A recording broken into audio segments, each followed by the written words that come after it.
The hydraulic line burst at 3:47 on a Tuesday afternoon, the third one in 2 weeks.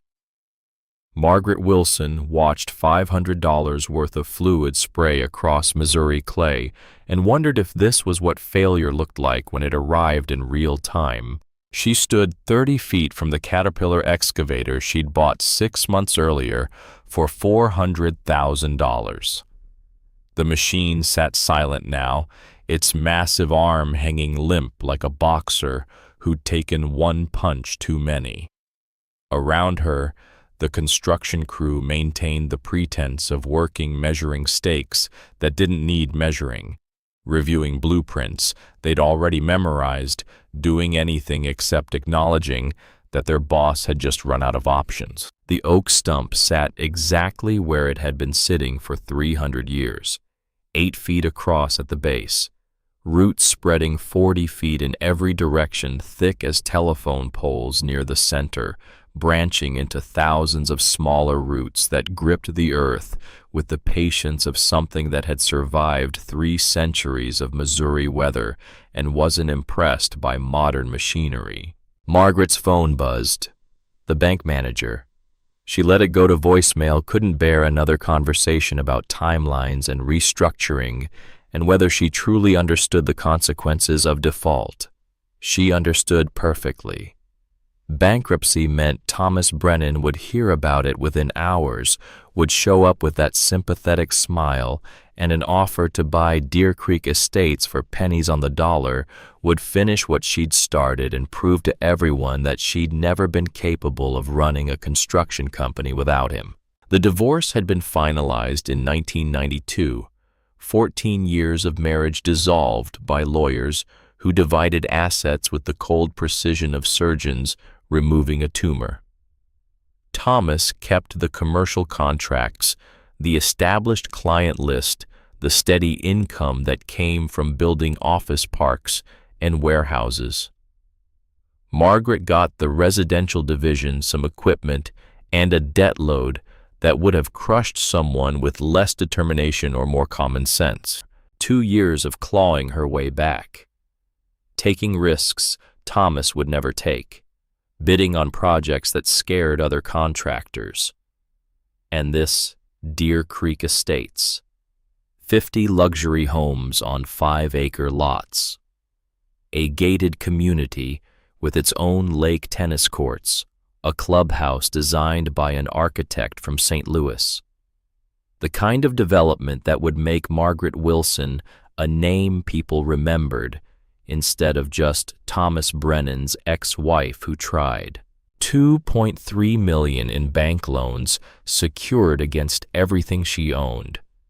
15 homes from Phase 1 needed to sell before October or the bank would call the note.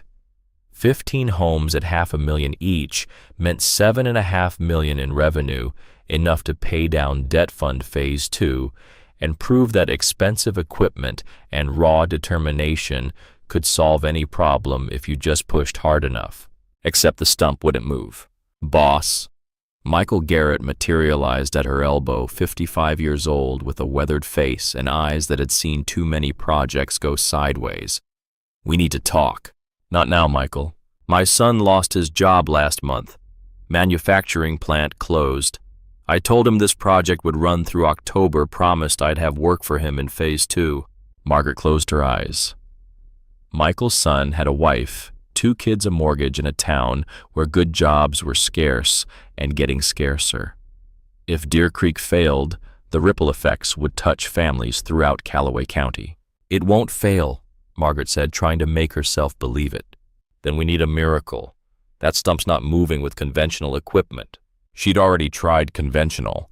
The excavator pulling the bulldozer, pushing $30,000 in burst hoses and lost time.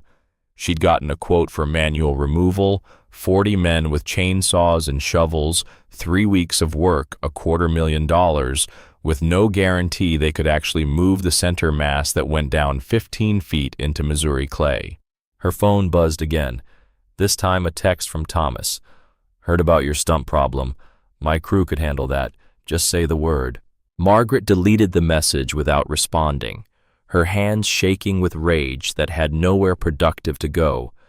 Thomas had always been smooth, always knowing exactly when to offer help that felt like humiliation, always positioning himself as the solution to problems he'd probably helped create. 6 months ago, she'd surveyed this site with a chief surveyor who'd seemed oddly nervous. He'd recommended the entrance road path that went directly past the old oak, said it was the optimal route considering drainage and terrain. Margaret had trusted the professional opinion, had paid for the tree removal, discovered the immovable stump only after committing to the road placement. Last week, Michael had found old survey notes in the construction trailer trash. Someone had highlighted an alternative path that avoided the oak entirely, then added a handwritten note in the margin. Margaret didn't have proof Thomas had manipulated the survey, but her instincts knew. This was exactly his style, subtle sabotage that left no fingerprints, setting her up to fail while maintaining plausible deniability. "Ms. Wilson," one of the younger workers was pointing toward the access road. "Someone's coming." The sound reached her before the visual metallic clanking, rhythmic and slow, like the heartbeat of some ancient machine that didn't understand it was supposed to be extinct. Margaret turned toward the county highway connection and felt her stomach drop. The Caterpillar. 20 crawler tractor crested the small rise that separated the white farm from her construction site. Small by modern standards, maybe 8 feet long, painted a rust orange that had faded over 62 years to the color of dried blood. Steel tracks instead of rubber. An engine that coughed and sputtered burning gasoline with the inefficiency of a much simpler age. Behind the crawler, a flatbed trailer carried chains, pulleys, cables, and wooden blocks that looked like they belonged in a museum exhibit about Depression-era farming. The man operating the crawler was old 70, at least maybe older. He wore faded denim overalls, a flannel shirt, despite the July heat, work boots that had seen decades of Missouri mud. His face was weathered like old leather lined with years of sun and wind and outdoor labor. Margaret felt something cold settle in her chest as the crawler approached. This couldn't be happening. This could not be the universe's idea of a solution to her problem. The old farmer stopped the crawler at the construction site perimeter and climbed down slowly, each movement deliberate. He walked toward Margaret with the unhurried gait of someone who had nowhere else to be and nothing to prove. "Morning, ma'am." His voice carried the slight drawl of rural Missouri, the accent of someone who'd spent more time talking to animals and machines than people. "This is a closed construction site." Margaret's voice came out harder than intended. "Insurance liability." "I'm not a visitor. I'm your neighbor." He nodded toward the stump. "Saw you've been having some trouble with that oak.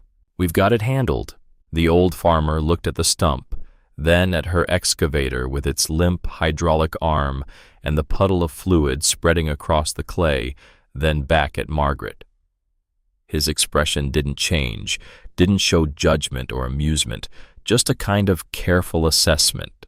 "Looks like it. Is there something you wanted, Mr. White?" "George White. Thought I might be able to help. I've pulled a few stumps in my time." The laughter started in Margaret's chest and built into something louder, meaner. Several construction workers stopped what they were doing to watch. Some of them recognized George knew his reputation, but Margaret didn't know and didn't care. All she saw was an old man with an antique machine offering to do what $400,000 in modern equipment couldn't accomplish. "You thought you might help." Margaret's voice dripped with derision. She pointed at the Caterpillar 20 at the rust-orange crawler that looked like it should be behind velvet ropes in a museum. "That thing weighs, what, 2 tons? "About that." "My excavator weighs 40 tons. My bulldozer weighs 30. Together they couldn't move that stump an inch." She shook her head, still laughing. And you think your antique toy is going to do what $500,000 in equipment couldn't? George White didn't respond to the mockery, didn't show any emotion except a kind of quiet certainty. He just looked at the stump, studying it, the way a doctor studies an X-ray, seeing things beneath the surface that Margaret couldn't perceive. Your machines are stronger than mine, George said finally, but strength isn't the problem. The problem is application. Application. You're trying to rip that stump out all at once. Hydraulics push and pull in straight lines. They're designed for lifting, for digging, for moving loose material. But a stump like this isn't held by one force. It's held by thousands of roots, each one anchored in a different direction. You can't beat all those forces at once. You have to beat them one at a time. Margaret stood there with her arms crossed, feeling her crew watching, feeling the weight of 2 weeks' failure pressing down on her shoulders. The old farmer stood calm and unwavering, waiting for her to understand something she couldn't quite grasp. And how exactly do you propose to do that? Mechanical advantage, pulleys, patience. George nodded toward his trailer, toward the chains and cables and wooden blocks that looked like they belonged in a history textbook. I've got a block and tackle system that multiplies force by a factor of 6. My crawler makes about 25 horsepower at the drawbar. With the pulleys, that becomes effectively 150 horsepower applied slowly, steadily from the right angle. That still isn't as much as my excavator makes. No, George agreed. But it's applied differently. Your excavator makes its power in bursts. Hydraulic pressure builds, reaches its limit, and either something moves or something breaks. My system doesn't have a limit. It just keeps pulling, keeps applying force until the roots give up one at a time. Margaret felt her certainty crack slightly. She thought about the bank manager's call, about Thomas's text message, about the deadline that wouldn't wait, and the stump that wouldn't move. She thought about pride and desperation and the terrible mathematics of running out of options. This is ridiculous, Margaret said, but the words came out quieter now, less certain. Maybe, George said. But you've been trying for 2 weeks and that stump hasn't moved. What have you got to lose by letting me try? Margaret looked at the stump, looked at her broken excavator, looked at her crew, all of them watching, waiting to see what she would do. Her pride told her to send the old man away to maintain the fiction that she had everything under control. Her schedule told her she was running out of time. Her bank account told her she couldn't afford the $250,000 manual removal quote. Her phone buzzed again. Thomas, again. The message preview showed just his name before she deleted it without reading the rest. Fine. The word came out like a defeat. Show me what your museum piece can do, but when it breaks down, trying you're hauling it off my site yourself. George nodded once. Fair enough. He returned to his crawler and began unloading equipment with methodical care.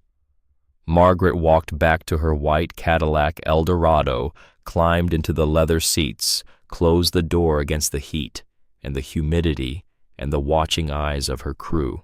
Through the windshield, she could see George starting to examine the stump, walking around its perimeter, occasionally kneeling to press his weathered fingers against exposed roots.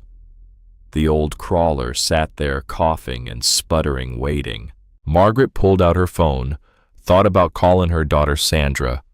The 16-year-old was at architecture summer camp in Columbia, dreaming about Washington University, believing her mother was building something permanent and important. Margaret had promised this project would secure their future, would prove that a woman could compete in an industry dominated by men who thought like Thomas Brennan. She couldn't call Sandra, couldn't bear to hear the hope in her daughter's voice while sitting here watching everything fall apart. Instead, she just sat in the air-conditioned silence watching an old farmer prepare to attempt what she couldn't accomplish. Feeling something shift inside her chest that might have been hope or might have been the last threads of her pride finally breaking. The morning sun climbed toward noon. The cicadas screamed. The stump sat waiting.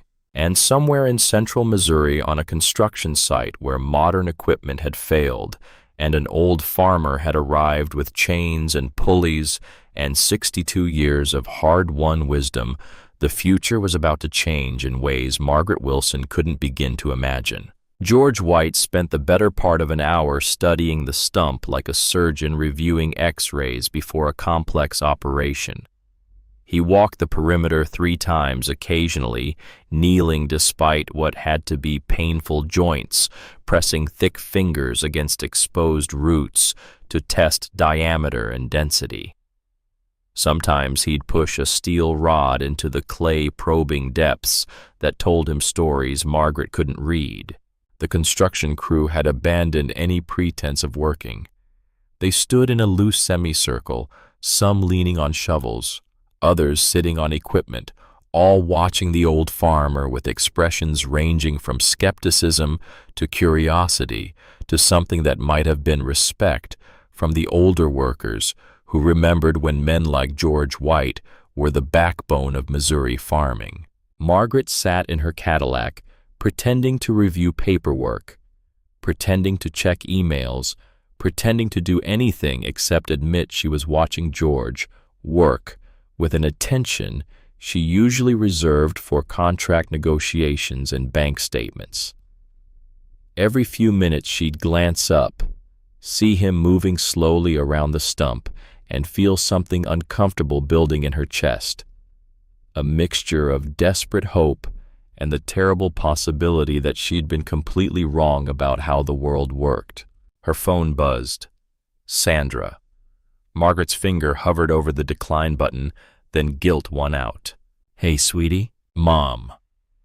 Guess what the program director asked me to present my design to the whole class tomorrow. She said it shows real architectural thinking." Margaret felt tears threaten. Her 16-year-old daughter, brilliant and hopeful, had no idea that if Deer Creek failed, there'd be no money for Washington University, no scholarship application because they couldn't afford the fees, no architectural career because they'd be too busy surviving bankruptcy. "That's wonderful, Sandra. I'm so proud of you. How's the big project going? You sound tired." "Just the usual challenges. Nothing I can't handle." The lie tasted like copper. "Mom, are you sure you sound—" "I'm fine, baby. Really. Focus on your presentation. Call me after and tell me how it goes." After Sandra hung up, Margaret sat with the phone in her lap, staring through the windshield at George White, who'd finished his examination and was now unloading equipment from his trailer with the same methodical care he'd shown throughout. The block and tackle system looked deceptively simple. 6 pulleys each, maybe 8 inches in diameter, made of cast iron that had probably been forged before Margaret was born. George arranged them in sequence, connecting them with cables that showed wear, but no weakness, the kind of wear that came from decades of use rather than neglect. A young construction worker couldn't be more than 25 drifted closer, curiosity overcoming skepticism. Margaret rolled down her window to listen. "Mr. White, what's all this?" The kid gestured at the pulley arrangement. George didn't look up from checking a cable connection, his hands running along the length to verify each strand was properly seated. Physics. Every pulley in the series reduces the force needed to move a given weight by half. 6 pulleys means every pound of pulling force from my crawler translates to 6 pounds of force on the stump. But that still isn't as much as Ms. Wilson's excavator. No. George straightened, wiped his hands on his overalls. But I'm not fighting the whole stump at once. See those roots on the north side? He pointed at sections of root barely visible above the clay. They're shallower than the south side. I'm going to pull the north side first, pop those roots out one at a time, then shift to east, then west. By the time I get to the deep southern roots, the stump won't have anything left to hold on to. The worker laughed, a sound that carried across the construction site.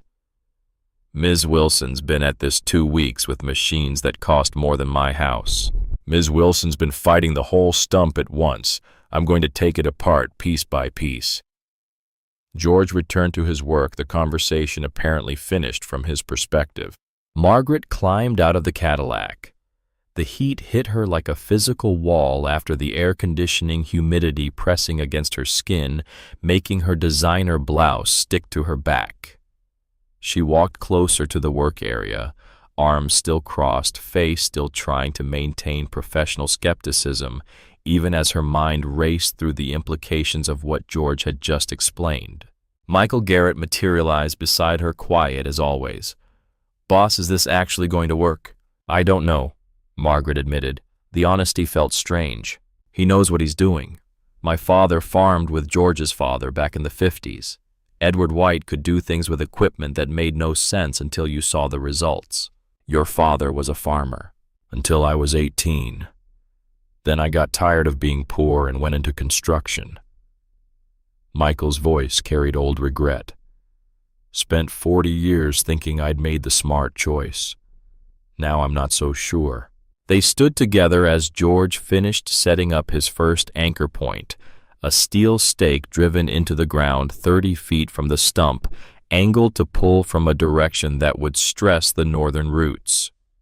He wrapped chain around the first major root, threaded it through his pulley system, connected it to his crawler with the same careful attention he'd shown for every other step.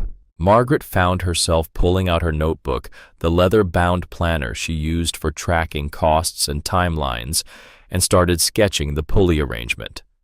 Her hand moved across the page, capturing angles and connections, trying to understand through drawing what she couldn't quite grasp through observation alone. "Mechanical advantage," she wrote in the margin. Then, underneath a question that felt like an indictment, "Why didn't I think of this?" The question hung there on the page. She'd spent $400,000 on an excavator without understanding the fundamental difference between power and application. She'd mortgaged her future on the assumption that bigger equipment meant better results, that expensive tools guaranteed success. George White was about to prove her catastrophically wrong. He climbed onto the Caterpillar 20's operator seat. No cab, no air conditioning, just an open position exposed to whatever weather Missouri decided to deliver. The engine coughed and settled into a rhythm that sounded almost alive, a mechanical heartbeat that had been beating since before World War II. George engaged the clutch and began moving forward slowly. The first chain went taut, pulling against its anchor point. The pulley system creaked under load. The crawler's tracks dug into Missouri clay, throwing up small divots of earth. For a long moment, nothing seemed to happen. The chains stretched tight. The pulleys groaned. The crawler's engine pitch changed as resistance built against its forward motion. Margaret held her breath, waiting for something to break, for another failure to add to her collection of expensive mistakes. Then she saw a hairline crack appearing in the packed clay on the north side of the stump, running perpendicular to the chain's pull. The first root, buried 3 feet down, was beginning to move. George kept the throttle steady. No sudden acceleration, no attempt to jerk the root free through sheer force. Just constant, unwavering pressure as the crawler pulled and the pulleys multiplied and the root resisted everything except time and physics. The crack widened. The tremor became visible movement. Then, with a sound like a massive knuckle cracking, the root broke free from the earth. The construction crew went absolutely silent. The young worker who'd been laughing dropped his coffee cup. Someone muttered an obscenity that carried across the site on the humid air.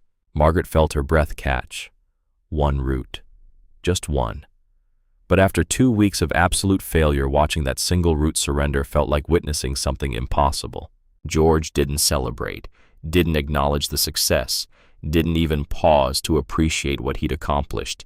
He simply disengaged. The clutch climbed down from the crawler, repositioned the chain to the next root, and climbed back up to pull again. Another root. Another crack spreading through the clay, another piece of the stump's grip on the earth broken and discarded. Margaret walked closer, close enough to see the sweat on George's weathered face, close enough to smell the gasoline and oil from his ancient crawler, close enough to understand that she was watching a master at work. "How is this possible?" The words came out before she could stop them, loud enough for George to hear over his engine. He glanced at her but didn't stop working. "Your excavator's designed for different work. Digging, lifting, moving loose material. Not designed for pulling something that doesn't want to move." He patted the crawler's faded orange hood with genuine affection. This machine was designed for exactly one thing: pulling. Pulling plows through heavy soil, pulling stumps out of fields, pulling loads that won't budge. It's been doing it for 62 years. It's older than I am, older than both of us. My father bought it in 1932, paid $800 for it used, most expensive thing he ever owned. George's weathered face creased into something that might have been a smile. He used to say modern machines were built for speed, but his crawler was built for stubborn. The third route broke. The fourth, each one requiring maybe 10 minutes of steady pulling, each success making the stump fractionally weaker, each broken route proving that George's approach wasn't just different, it was right. Margaret's phone buzzed. She glanced at the screen email notification. The subject line made her stomach drop. "Survey documents, you should see this." Anonymous sender.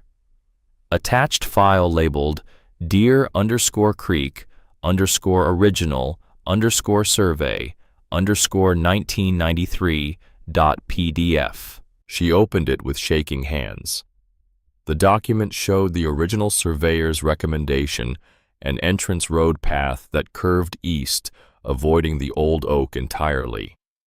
Handwritten notes in the margin: optimal drainage, minimal tree impact, cost-effective. Then on the next page, a revision dated 2 weeks later. Per T. Brennan, request revised to Path B.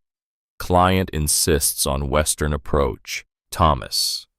He'd manipulated the survey before she'd even bought the property, had ensured the entrance road would intersect with an immovable obstacle, had set her up to fail from the beginning. Bad news. George had stopped the crawler, was looking at her with those steady eyes that seemed to see more than she wanted to reveal. "My ex-husband." Margaret's voice shook.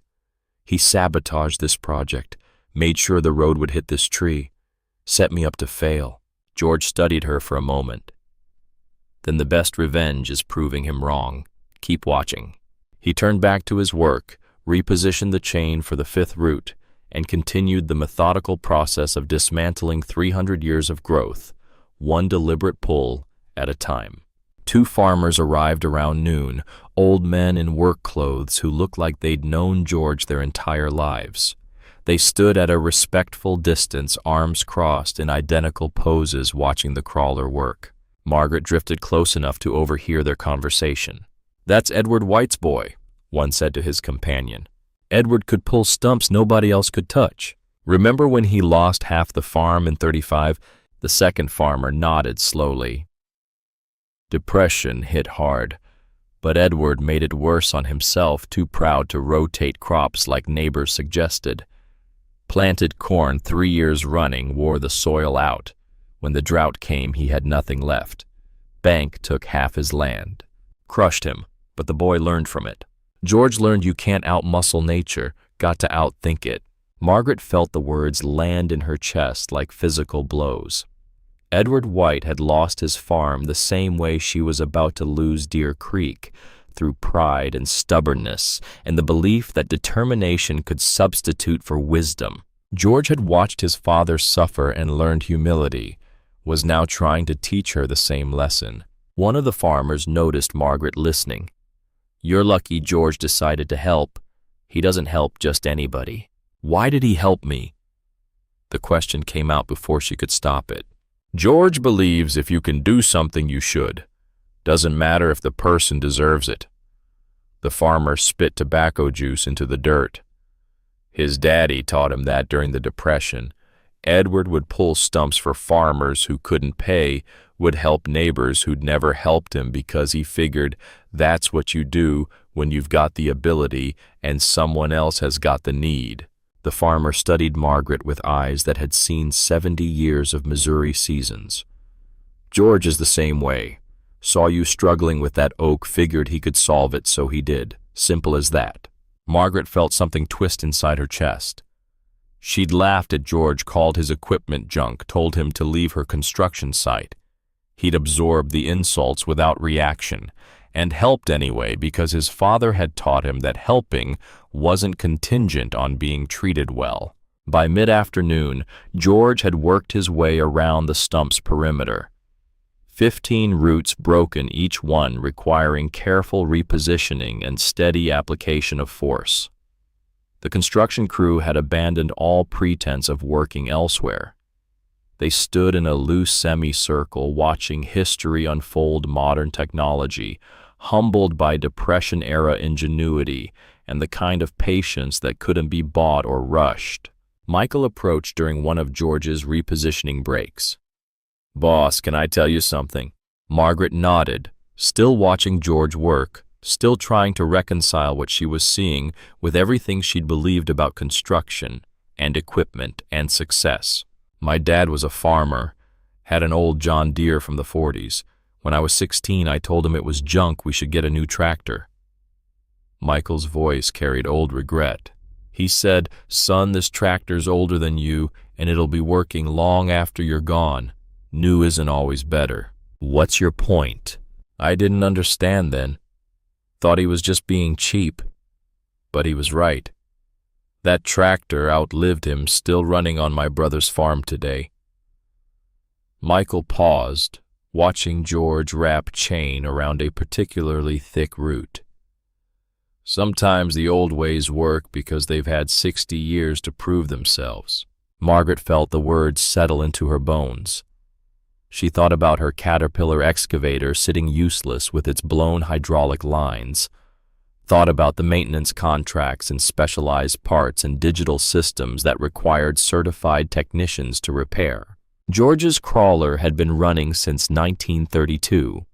62 years of Missouri summers and winters. 62 years of pulling loads that wouldn't budge. 62 years of proving itself against problems that modern equipment couldn't handle. "Michael, I need to tell you something." Margaret's voice came out quieter than intended. "If this project had failed, I don't know what I would have done. The bank was going to call the loan. Thomas would have bought it at auction. Your son, all the workers counting on phase 2. "I know, boss. We all knew." Michael's weathered face showed understanding, not judgment. "That's why we stayed. Because we believed in you even when you didn't believe in yourself." The words hit harder than Margaret expected. She'd spent 2 years thinking she was alone, fighting solo against Thomas and the bank and the weight of expectations. But Michael had been there. The crew had been there. Even when she'd been too proud to see it, too focused on expensive equipment and flashy success to recognize the people who'd stayed loyal through everything. George positioned his crawler for what he called the main pull, the final deep roots on the south side that had been growing the longest, reaching the farthest down into Missouri clay. He wrapped the thickest chain around the stump's center, threaded it through his largest pulley arrangement, connected it to the crawler with the same careful attention he'd shown throughout. "This is it," he called to no one in particular. "Deep roots are all that's left. One big pull should break them." Margaret held her breath. The construction crew moved closer, forming a tighter semicircle. Some pulled out phones to record what might happen next. George climbed onto the Caterpillar 20's operator seat one final time. He engaged the clutch, pushed the throttle forward. The crawler dug in tracks, churning Missouri clay into furrows. The engine roared with everything it had, 25 horsepower multiplied by 6, through the pulley system applied through 62 years of iron and steel that had never learned to quit. The massive chain went tight as piano wire. The stump groaned a sound from deep underground, 3 centuries of growth resisting this final indignity. The ground trembled. Workers stepped back instinctively. Margaret found herself stepping forward instead. Closer to the hole, closer to the moment of truth, her heart pounding against her ribs. The chain sang under tension. The pulleys screamed. For 3 seconds that felt like 3 hours. Nothing happened except the building pressure of force meeting resistance physics, calculating which would surrender first. Then the sound came like thunder trapped beneath the earth, like the planet itself cracking open. The last roots gave way all at once. The stump rose out of the ground like some creature being born, trailing 40 feet of root system dirt and rocks, and broken roots cascading back into the crater it left behind. 15 feet of depth coming up at once, the ancient oak finally irrevocably defeated. The stump cleared the hole and rolled onto its side with a ground-shaking thud that sent vibrations through Margaret's boots, through her legs, straight into her chest where something was breaking and reforming all at once. For 5 seconds, the construction site fell absolutely silent. Nobody moved. Nobody breathed. The world held its breath. Then someone started clapping. Others joined.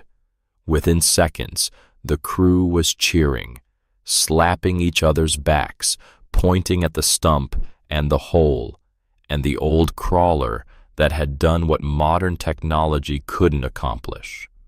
Phones came out to capture the moment, workers calling friends and family to describe what they'd just witnessed. Margaret didn't cheer. She stood at the crater's edge, staring down into the earth that had held the stump for 300 years, seeing the emptiness where roots had gripped and held and finally surrendered. Tears gathered in her eyes, the first time she'd cried since the divorce papers were signed, since Thomas had walked away with half of everything she'd built. But these weren't tears of defeat. They were tears of something else entirely. Recognition, maybe, or transformation. George finished loading his equipment with the same deliberate care he'd shown throughout. He coiled chains with precision-secured pulleys in their proper places on the trailer, checked every connection twice. The celebrating crew slowly quieted, sensing something significant in the old farmer's methodical movements. He walked over to where Margaret stood, boots crunching on disturbed clay, leaving tracks in the scattered earth. "There's your hole, ma'am. Should be able to pour your road now." Margaret didn't respond immediately. Kept staring into the crater, trying to understand what had just happened, trying to reconcile the evidence in front of her with everything she'd believed about construction and equipment and the relationship between money and results. "Ms. Wilson," she finally looked at him.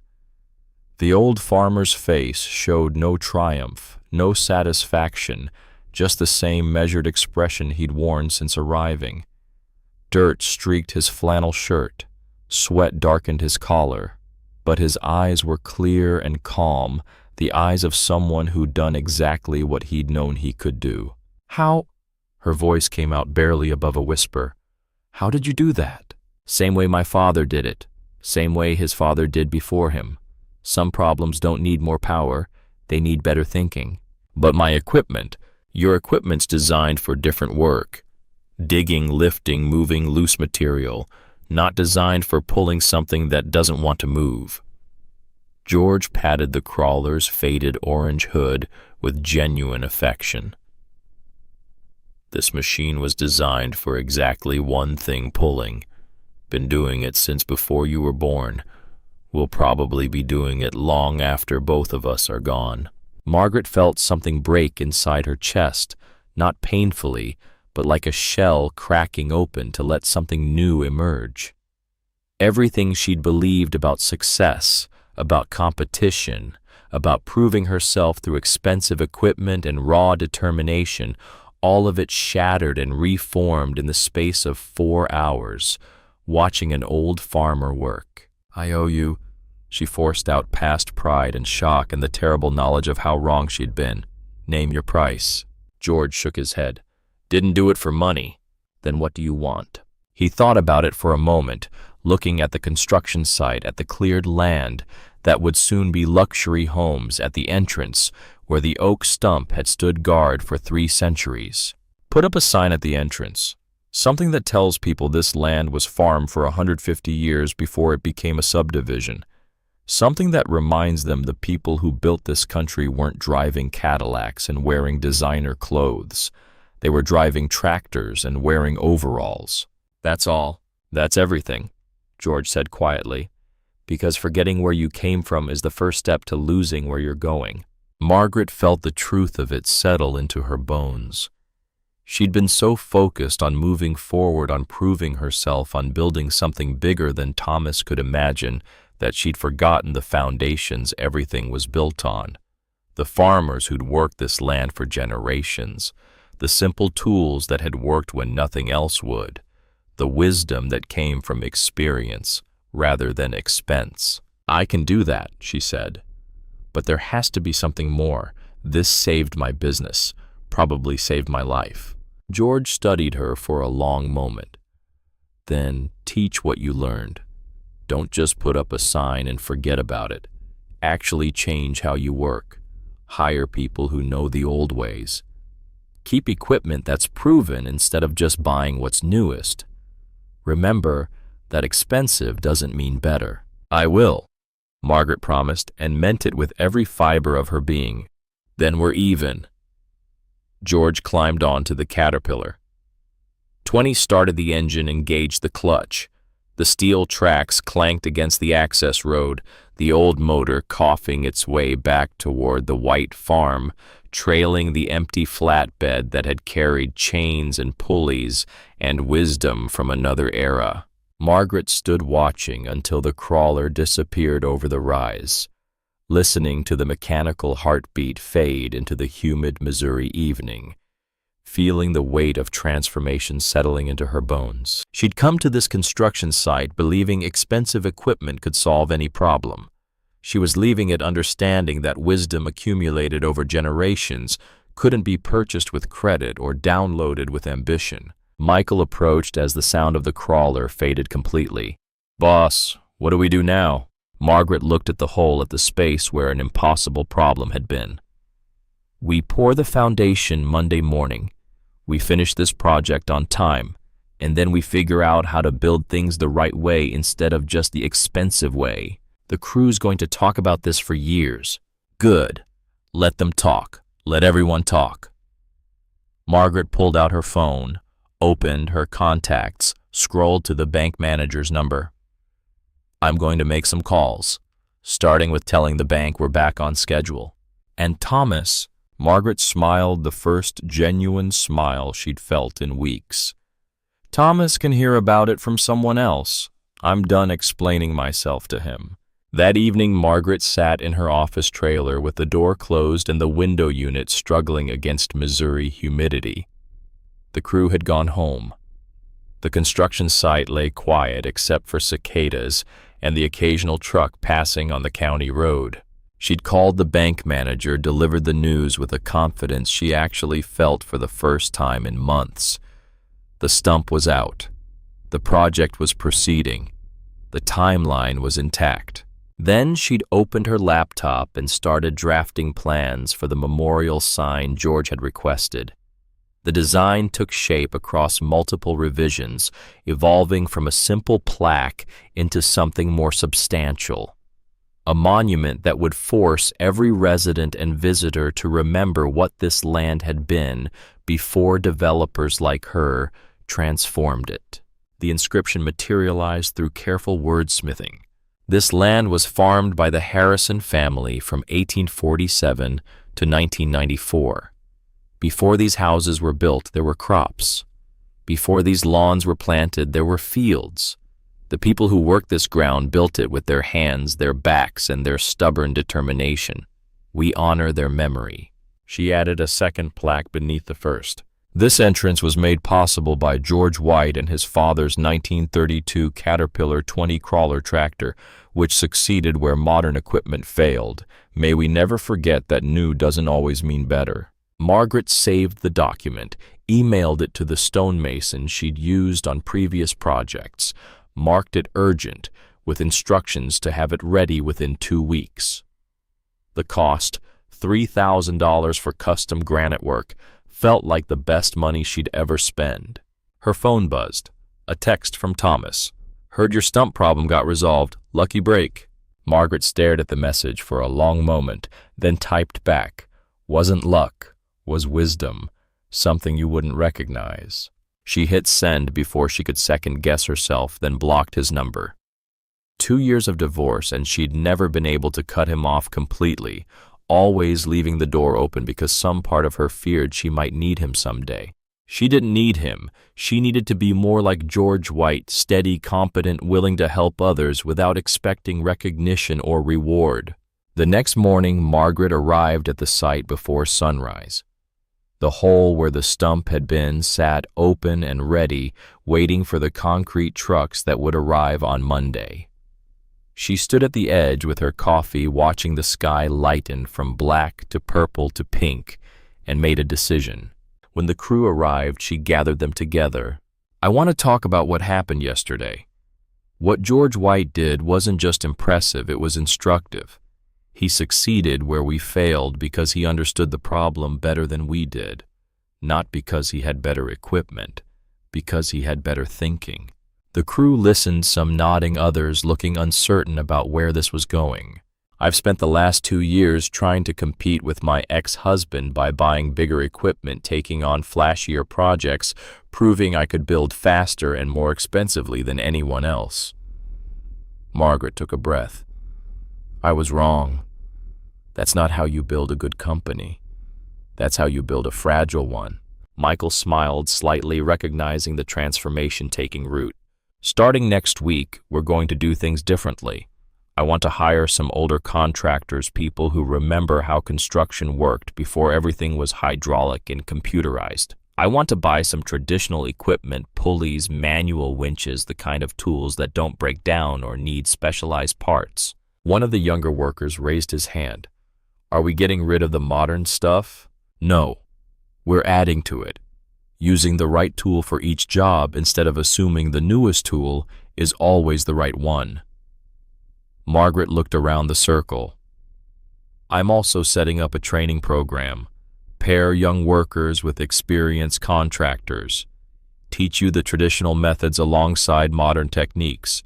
Paid positions, fair wages while you learn." The young worker who'd asked the question grinned. "When do we start?" "Phase 2, which starts on schedule thanks to George White and a 62-year-old crawler tractor that most people would have scrapped decades ago." Over the following weeks, as concrete was poured and the entrance road took shape, Margaret began implementing the changes she'd promised. She hired 3 contractors in their 60s, men who'd been struggling to find work because companies wanted younger, faster employees. They moved slower than the young crew, but made virtually no mistakes, solved problems through experience rather than trial and error. She bought a block and tackle system from a farm auction for $200. The seller, an old farmer retiring to Florida, showed her how to set it up properly, how to calculate mechanical advantage, how to apply force from angles that multiplied effectiveness. "My daddy used this to pull stumps back in the 40s, the farmer told her. "Never failed once if you set it up right." Margaret added it to her equipment inventory alongside the excavators and bulldozers, a visible reminder that old methods still had value. The office underwent transformation too. Down came the awards and magazine features, the evidence of her previous life as Thomas Brennan's wife and business partner. Up went a single framed photograph, George's father, Edward, standing beside the Caterpillar 20 in 1932, both man and machine looking exactly as they would 62 years later when they pulled the oak stump that changed everything. George had given her the photograph in August, stopping by the construction site with it wrapped in brown paper. "Thought you might want this," he'd said. "Reminder that some things last because they're built right, not because they're built new." Margaret hung it behind her desk, where she'd see it every day, where clients would see it and ask questions, where she'd be forced to remember the lesson she'd learned. 6 months can change everything if you let the lessons sink deep enough. Margaret Wilson stood at the entrance to Deer Creek Estates on a January morning so cold that frost turned the finished homes into crystal palaces. The installation crew was lowering the memorial stone into its prepared foundation words she'd written in July, now carved into Missouri granite, permanent and unavoidable. The first phase had sold out within 3 weeks of completion. 15 homes purchased by buyers from St. Louis and Kansas City and Chicago who wanted space and privacy and the kind of rural luxury that only money could buy. Margaret's bank loans were secure. The second phase was already breaking ground. Wilson Construction had survived, but Margaret had changed in ways that went deeper than balance sheets and construction timelines. The white Cadillac Eldorado was gone, traded for a Ford F-250 work truck with a crew cab and a tool bed that could actually carry equipment. She still wore nice clothes to client meetings, but on job sites, she dressed like her crew work boots and denim and shirts that could handle Missouri mud without sending her into a panic about dry cleaning bills. When clients asked about the photograph on her office wall, and they always asked, Margaret told them the whole story. Not an edited version designed to preserve her ego, but the truth. How she'd spent $30,000 failing with modern equipment. How she'd laughed at an old farmer. How George White had taught her that expensive doesn't mean better, and new doesn't mean smarter, and sometimes the old ways work when nothing else does. I learned something important that day. She'd say the same way every time. I learned that wisdom doesn't come from having the newest equipment or the biggest budget. It comes from understanding the problem deeply enough to solve it elegantly. Her business philosophy had changed in practical ways that surprised competitors and confused suppliers. She started hiring older contractors, men in their 60s and 70s, who remembered construction before hydraulics dominated everything, who understood leverage and physics and the principles George had demonstrated. These men worked slower than young crews, but made fewer mistakes, solved problems that would have stumped workers half their age. She kept equipment other builders would have scrapped. Manual winches, chain hoists, block and tackle systems purchased from farm auctions and estate sales. Tools that required more skill and patience but worked in situations where modern equipment failed or cost too much to justify. On projects where a $20,000 hydraulic solution would accomplish the same result as a $200 pulley system, Margaret chose the pulleys. The approach created a new niche. Wilson Construction became known for sustainable luxury high-end homes built with reclaimed materials, historical restorations that preserved architectural character, projects that respected the land's history instead of erasing it. A different market than Thomas Brennan pursued, a different definition of success. Margaret's phone rang one afternoon in March. She recognized the number and felt her stomach tighten but answered anyway. Thomas. Margaret. Heard Phase 1 sold out. Congratulations. His voice carried that familiar smoothness, the tone that always made her want to check her pockets to make sure nothing was missing. What do you want? Can't I call to congratulate my ex-wife on a successful project? You could, but you won't. So what do you really want? A pause. Then, I heard about your memorial stone. Interesting choice celebrating the farmer who bailed you out. George White didn't bail me out. He taught me something you never could. And what's that? That being the biggest doesn't make you the best. That expensive equipment doesn't substitute for actual thinking. That humility beats arrogance every single time. Margaret kept her voice level, calm. You sabotaged the survey, Thomas. I have the documents. You deliberately set me up to fail. Another pause, longer this time. Even if that were true, which I'm not admitting, What are you going to do about it? Sue me. Waste money. You don't have on lawyers. No. I'm going to build something so successful that you'll spend the rest of your career watching from the sidelines wondering how you lost to someone you thought you destroyed. Big talk for someone who needed a 70-year-old farmer to save her project. The difference between us, Thomas, is that I learned from that experience. I changed. I grew. You're still the same arrogant man who thinks bulldozing everything in your path makes you strong. Margaret smiled, though he couldn't see it. I'll let you go now. I'm sure you have important calls to make about equipment you can't actually operate. She hung up before he could respond.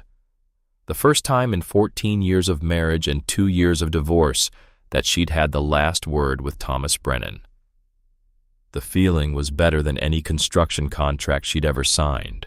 Michael Garrett approached holding 2 cups of coffee steaming in the January cold. Saw you on the phone, Thomas, calling to gloat about the survey sabotage. I told him it didn't matter. Does it? Margaret looked at the memorial stone at the words carved in granite about farmers and wisdom and the value of things that last. 2 years ago it would have destroyed me. Now it just proves I was right to leave him. Boss, there's something you should know.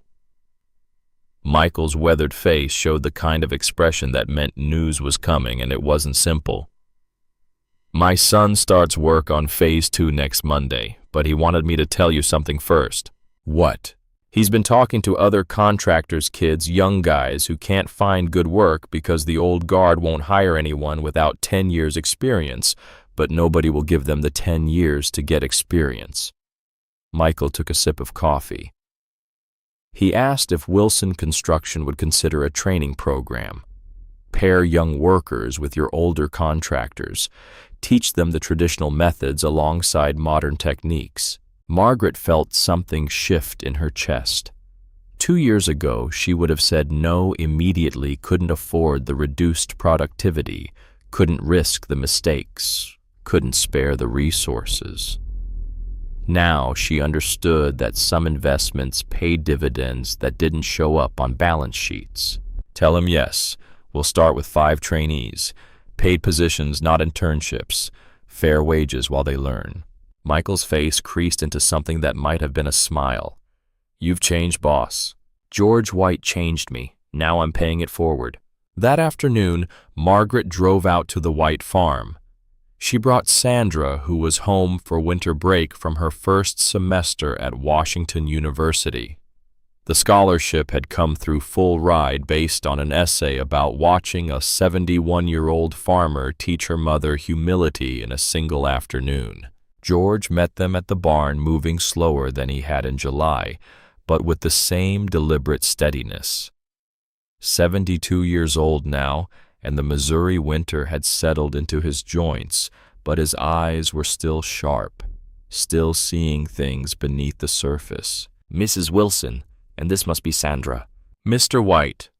Sandra shook his weathered hand firmly. I wanted to thank you. My essay about what you did had got me into Washington University with a full scholarship. George studied her for a moment. What did you write about? I wrote about physics and patience. About how my mother learned that wisdom doesn't come from expensive equipment. It comes from understanding problems deeply enough to solve them elegantly. Sandra pulled a folded paper from her jacket. The admissions director said it was the most honest essay about failure and growth she'd read in 20 years.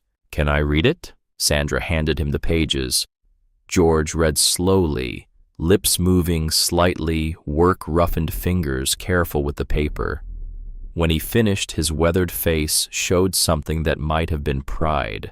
You tell them about old Edwards' crawler. I told them about mechanical advantage, about a machine built in 1932 that succeeded where modern hydraulics failed, about stubbornness beating power.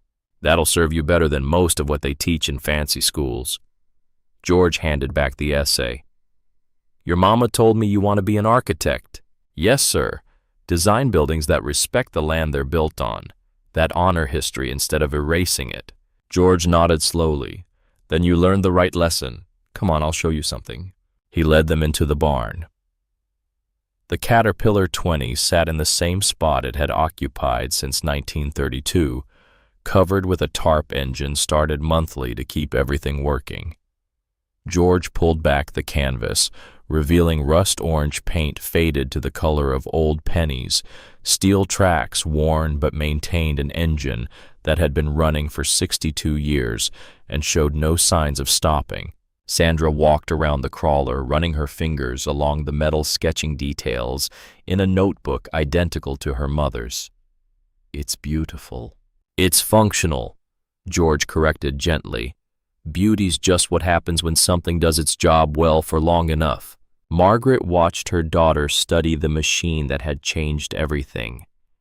6 months ago, she would have been embarrassed to bring Sandra here, would have worried that her daughter would judge her for needing help from a farmer with Depression-era equipment.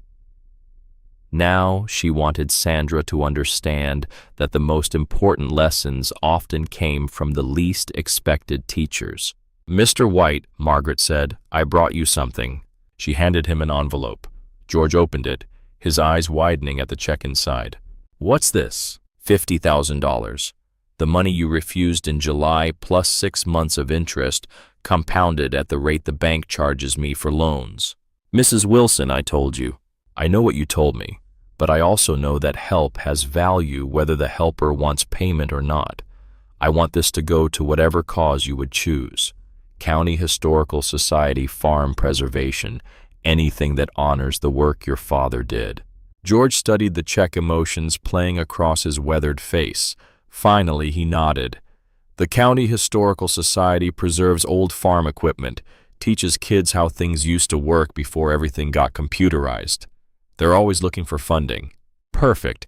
Send it there with a note from George White's crawler, the machine that taught people to respect old things." Margaret, the use of her first name felt significant. "You don't owe me this." "Yes, I do. You saved more than my business.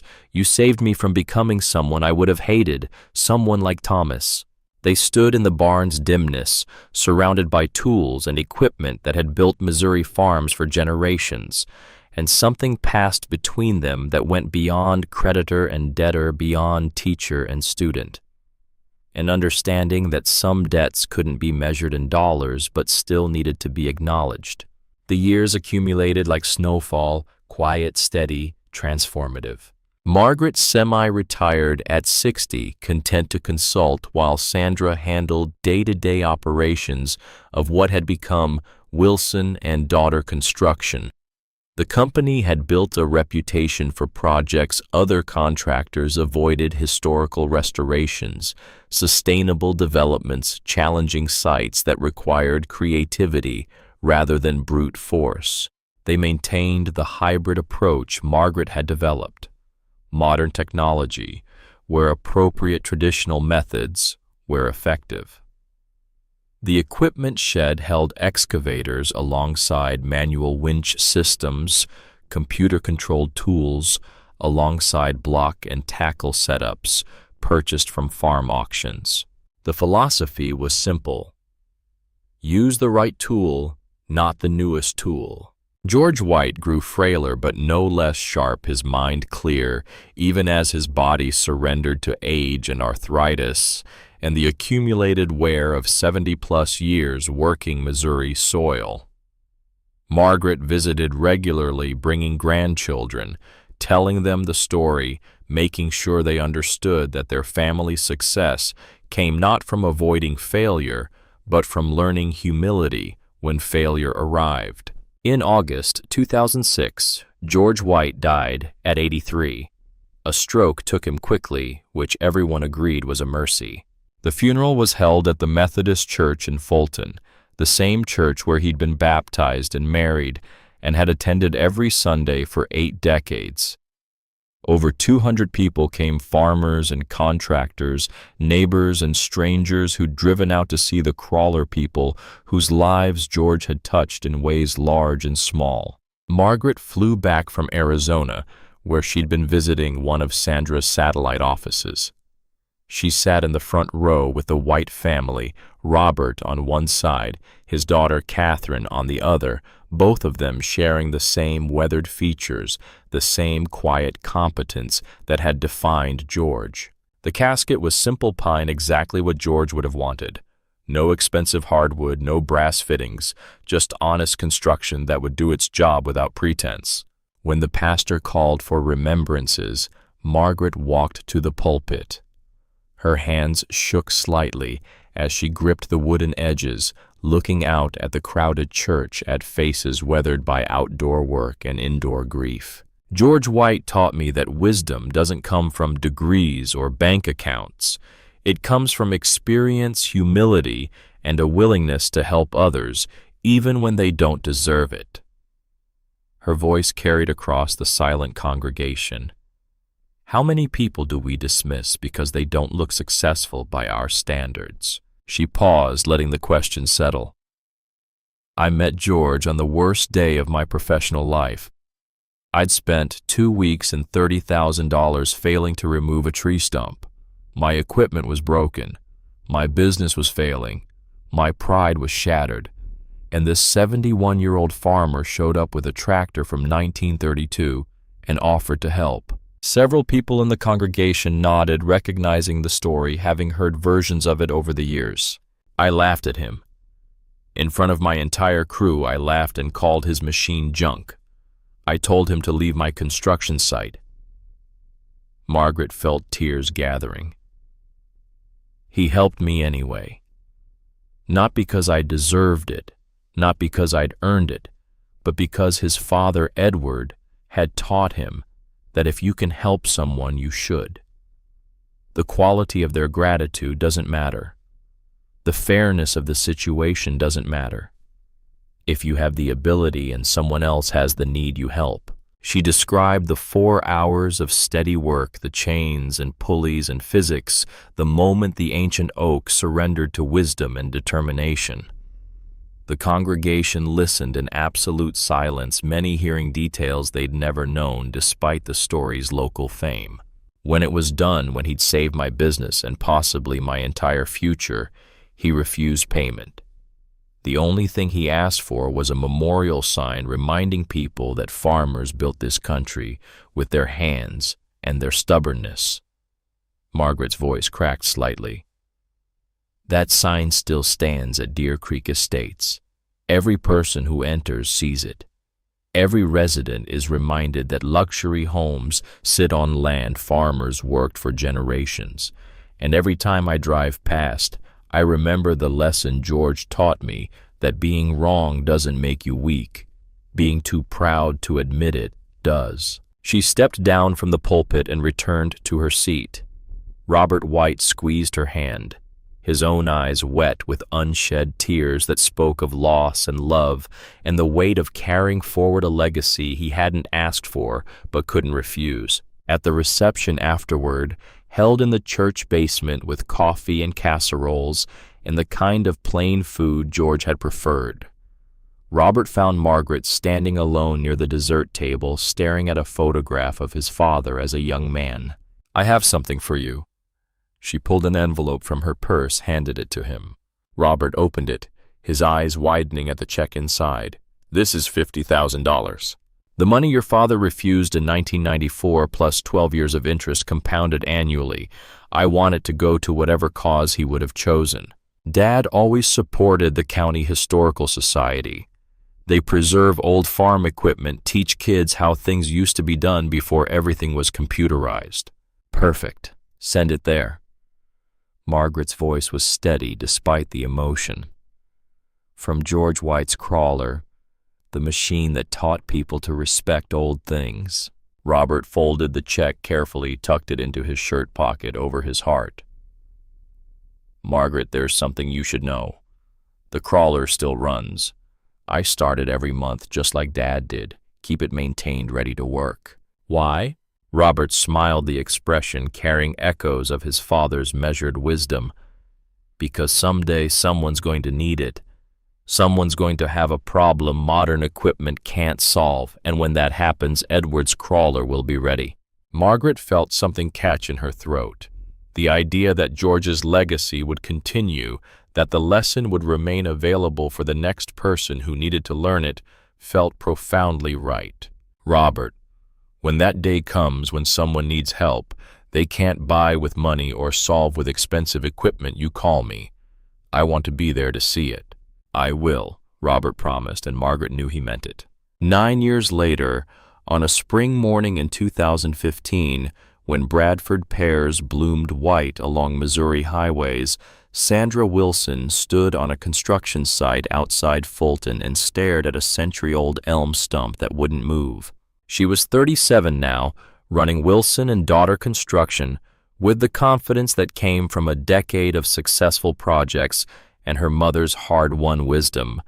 But this stump had defeated 2 days of work with modern equipment, and she could feel the familiar pressure of deadlines and budgets pressing against the edges of possibility. The excavator sat idle, one hydraulic hose already replaced after blowing under pressure. The crew stood around looking uncertain, glancing between the stump and their boss, waiting for direction Sandra didn't have. She'd called her mother that morning, described the problem, listened to Margaret's careful silence that meant she was thinking through options. "You remember the story about the oak stump at Deer Creek?" Margaret had finally asked. "Of course, I wrote my college essay about it." "Then you know what needs to happen." Sandra had felt her stomach drop. "Mom, I can't." "You can't ask for help. You can't admit your equipment isn't working. You can't set aside your pride long enough to learn from someone who knows more than you do." Margaret's voice was gentle but firm. "Baby, I taught you a lot of things, but the most important thing I learned from watching myself fail. Don't make the same mistake I did." That's when she heard the sound. Metallic clanking, rhythmic and deliberate, approaching from the county road. Her foreman, an older man who'd worked the 1994 Deer Creek project, who'd been there when George White arrived with his ancient crawler, turned toward the sound with recognition dawning on his weathered face. "What is that?" Sandra asked, though some part of her already knew. "That's the white crawler," he grinned, history repeating. "The Caterpillar." 20 appeared over the rise in the access road.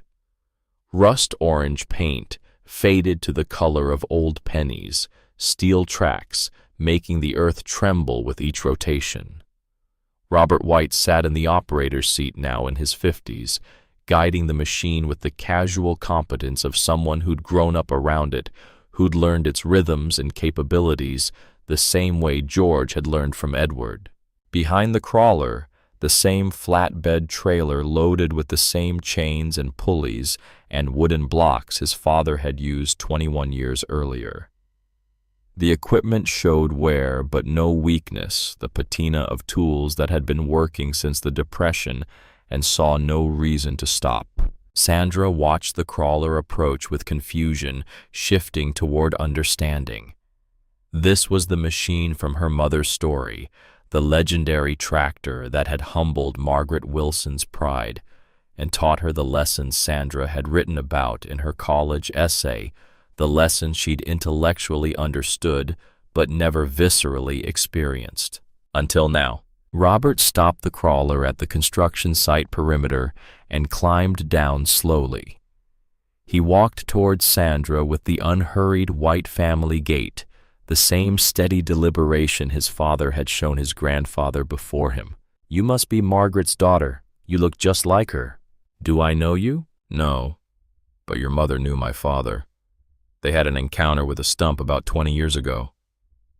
Robert nodded toward the elm, toward the problem Sandra couldn't solve. "Looks like history's repeating. Can you help?" "Probably, but first I need you to do something." "What?" "Call your mother. Put her on speaker. I want her to hear this." Sandra pulled out her phone, confused but willing to trust the process.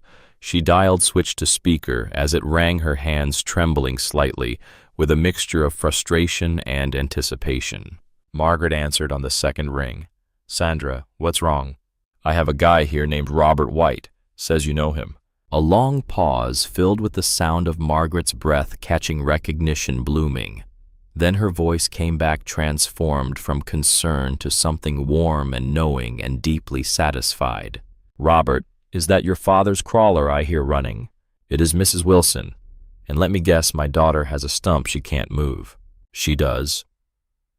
Margaret laughed, a sound completely different from the harsh mockery she directed at George in 1994. This laugh carried wisdom and affection and understanding that some lessons needed to be learned firsthand, needed to be experienced rather than explained. Pull it out for her, Robert, and make sure she watches. Make sure she understands. I will. And Robert. Margaret's voice softened with emotion and memory. Tell her about the story. Tell her about the sign at Deer Creek. Tell her some things don't become obsolete. They just wait for people to remember why they were built. Yes, ma'am.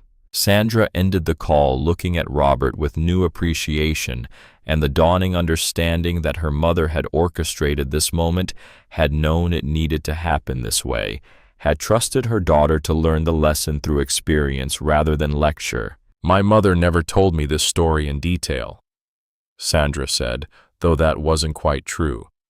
Margaret had told the story many times. But there's a difference between hearing about humility and experiencing it firsthand, between understanding intellectually and knowing viscerally.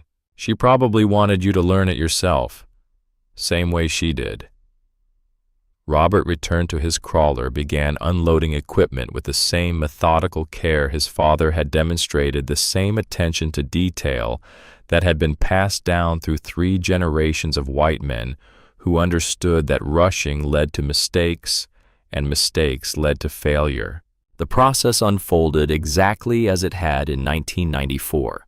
Robert examined the stump from every angle, selected anchor points with precision, born of experience, arranged pulleys in sequence that seemed simple but reflected deep understanding of physics and force and the relationship between them.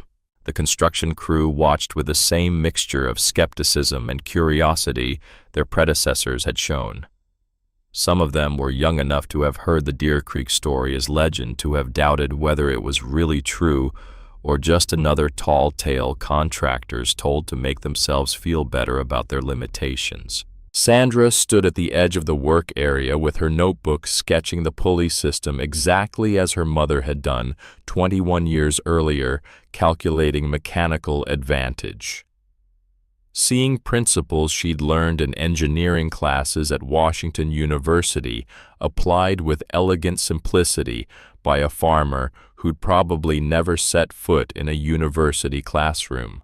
2 hours and 43 minutes after starting, Robert made his final pull. The massive chain went taut with a sound like a piano wire being tuned to its breaking point. The crawler's engine roared with everything it had, every horse of its modest power multiplied 6 times over through the pulley system. The elm stump groaned from deep underground, a sound of resistance and surrender happening simultaneously. 3 centuries of growth in Missouri soil, meeting the patient application of force that refused to quit. Then the thunder came from beneath the earth. The roots gave way all at once. The stump rose out of the ground like some ancient creature being summoned from sleep, trailing its massive root system, dirt and rocks cascading back into the crater it left behind. The stump cleared the hole and rolled onto its side with a ground-shaking impact that sent vibrations through Sandra's boots, through her entire body, straight into her understanding of how the world actually worked versus how she'd thought it worked. The crew erupted in cheers. Workers who'd been skeptical 30 minutes ago were now slapping backs and taking photos and calling friends to describe what they'd just witnessed. Sandra felt tears gathering in her eyes, understanding viscerally what her mother had tried to explain with words for 20 years, that the newest technology wasn't always the smartest solution, that wisdom accumulated over generations had value that couldn't be replicated by computers and hydraulic pressure and expensive equipment bought on credit. After Robert finished loading his equipment with the same careful attention he'd shown throughout, Sandra approached him. How is this possible? The question came out the same way it had from her mother's mouth in 1994. the universal cry of someone whose understanding of reality had just been fundamentally challenged. Robert echoed his father's answer with the precision of someone who'd heard it countless times, who'd internalized it until it became part of his own understanding. Some problems don't need more power. They need better thinking. He explained the history: Edward buying the crawler in 1932 for $800, the most expensive purchase of his life. George maintaining it for 6 decades, pulling stumps and solving problems when nothing else worked. Now Robert keeping it ready for moments exactly like this, for people exactly like Sandra who needed to learn what her mother had learned. This machine has pulled stumps for 83 years, 3 generations, same crawler, same method, same results. Robert patted the faded orange hood with the same affection his father had shown. It'll probably pull stumps for another 83 if someone keeps it maintained. Why? Sandra asked. Why keep maintaining it? Why not just buy modern equipment? Because modern equipment can't do everything, can't solve every problem. Sometimes you need old methods, old tools, old wisdom. Robert looked at the crater where the elm had been. My grandfather lost half his farm in 1935 because he thought he could outwork the drought with determination alone. My father learned from that mistake, learned that wisdom beats force. Now I'm passing that lesson to you, same as he passed it to your mother. The sun dropped toward the western horizon, casting long shadows across the construction site. Robert drove his crawler back toward the family farm, trailing the flatbed loaded with chains and pulleys that had been solving impossible problems since the Great Depression. Sandra stood beside the crater where the elm had been, thinking about her mother and George White, and the lessons that couldn't be taught, only learned through the humbling experience of watching your certainty crumble and rebuild into something wiser. She pulled out her phone and called Margaret. Mom, did he pull it? In less than 3 hours. Good. Margaret's voice carried satisfaction and something deeper, perhaps vindication, that the lesson had survived another generation, that the wisdom would continue forward. Now you understand. I think I'm starting to. The crawler is 83 years old now, Sandra. Still running, still solving problems modern equipment can't handle. You know why? Tell me. Because it was designed for a different definition of better. Not faster, not more powerful, just stubbornly effective at the one thing it was built to do. Sandra drove to Deer Creek Estates that evening, parked at the entrance where her mother had placed the memorial stone 21 years earlier. The words carved into Missouri granite carried weight beyond their literal meaning, a permanent reminder that luxury and progress sat on foundations built by people who understood that determination mattered more than equipment, that wisdom accumulated slowly couldn't be replaced by expensive technology. She read both plaques in the glow of security lights, understanding them in a way she never had before. The first about the Harrison family, who'd farmed this land for 147 years. The second about George White's crawler that had succeeded where modern equipment failed. The granite had weathered slightly, edges softer than when first installed, but the message remained clear and necessary. Every resident of Deer Creek Estates passed this memorial, entering their homes, forced to remember that their luxury sat on land worked by farmers, enabled by wisdom that predated hydraulics and computer controls and everything the modern world considered progress. Sandra took a photo of the memorial, texted it to her mother with a simple message, "I get it now." Margaret's response came immediately, "I know you do. That's why I didn't tell Robert not to come. Some lessons you have to learn yourself." Over the following months, Sandra integrated the experience into her approach to construction. Wilson and daughter already maintained the hybrid philosophy. Margaret had developed modern technology where appropriate traditional methods were effective. But now Sandra understood it wasn't just a business strategy. It was a world view, a way of approaching problems with humility instead of arrogance, with wisdom instead of force. She visited the White farm regularly, learning from Robert the way her mother had learned from George: how to set up a block and tackle system properly, how to calculate mechanical advantage without computers, how to solve problems through understanding rather than overwhelming them with power. The caterpillar. 20 sat in its barn covered with a tarp, started monthly to keep everything functioning. 83 years old and counting, waiting for the next impossible problem. The next person who needed to learn that expensive doesn't mean better. Somewhere in central Missouri, Margaret Wilson, now 63 and fully retired, visited the Deer Creek Memorial regularly. She brought grandchildren, told them the story, made sure they understood that their family's success came not from avoiding failure, but from learning humility when failure arrived. The memorial stone stood as her source of quiet pride, a monument to the day she'd been humbled and taught and transformed by a 71-year-old farmer with Depression-era equipment and the patience to do things right instead of fast. And on a shelf in her home office next to the photograph of Edward White and his crawler from 1932 sat a dented tin lunchbox from the same era. Inside, a handwritten note from George White dated 1 week before his death, words that carried the weight of everything he'd believed and practiced and passed forward. "Mrs. Wilson, you learned the lesson. Now make sure the next generation doesn't forget it. The crawler's still running. Robert knows how to use it. When you need it, it'll be there. G.W."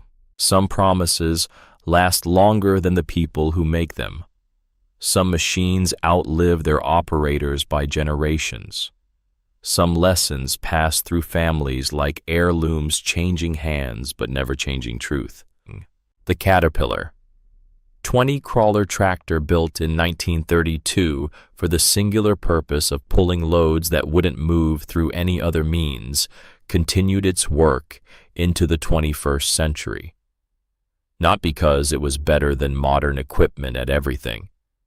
Not because it was faster or more efficient or easier to operate, but because it was designed for a different definition of better, a definition that valued reliability over novelty, wisdom over power, patience over speed.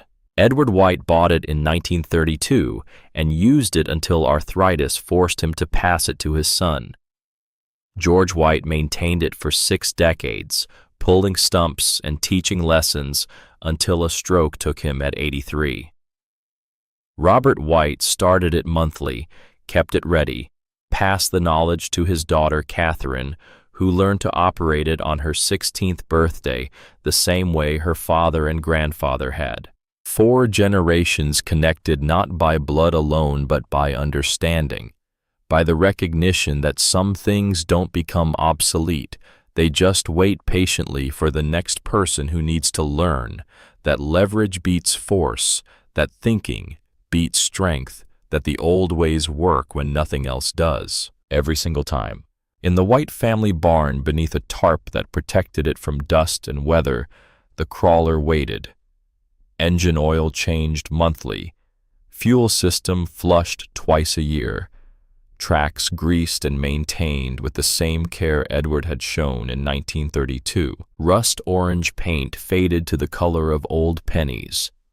Steel tracks worn smooth but still functional. An engine that had been running for more than 90 years, that had survived the Depression and World War II and Korea and Vietnam and every decade since, that had outlasted marriages and businesses and certainties, that remained ready for work while newer machines sat in scrap yards or museums. Built for stubborn, built for forever, built for the moment when expensive equipment would fail and someone would need to learn what Margaret Wilson learned, what Sandra Wilson learned, what countless others would need to learn in the years to come. That wisdom beats force. That patience beats power. That new doesn't always mean better. and that sometimes the most important lessons arrive not in the packages we expect, not from the sources we respect, but from old farmers with ancient equipment who understand that helping isn't about deserving, isn't about gratitude, isn't about recognition. It's about seeing someone struggle with an impossible problem and knowing you have the ability to solve it, so you do. Simple as that. The sun set over Callaway County, Missouri. The memorial stone at Deer Creek Estates caught the last light words about farmers and wisdom glowing in the golden hour. The White family barn sat quiet in the gathering dusk, protecting a machine that had been working since before anyone now living was born, that would probably be working long after they were gone. And somewhere in a construction office or a bank vault or a young person's uncertainty, the next impossible problem was forming, waiting for its moment, preparing to teach the next person who thought expensive meant better, who believed new meant smarter, who needed to learn what 3 centuries of an oak tree's roots and 4 hours of an old farmer's patience could teach. The crawler waited. The lesson remained, and the truth endured, simple and stubborn and undeniable. Some things last because they're built right, not because they're built new.